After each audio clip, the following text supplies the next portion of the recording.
gabadha iyo macalinkeeda weydiiyey da'da ay jirto markaasay ugu jawaabtay waxaan jiraa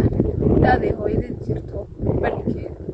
aabahayna waxa uu hooyaday ka weyahay 5 sano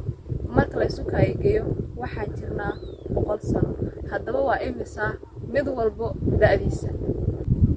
su'aal dumar teeba ugu dhalmo badan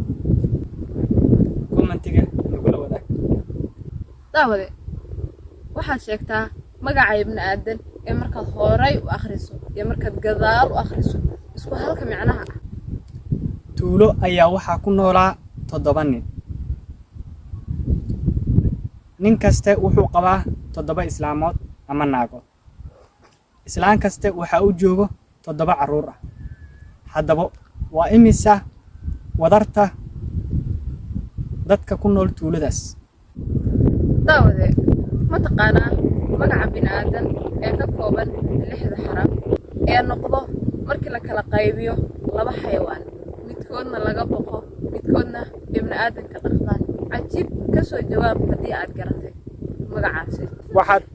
waxaad sheegtaa magaalo cagaaran ismaheeduna uu yahay casaan dadka ku noolna ay yihiin madow commentiga inagula wadaag jawaabta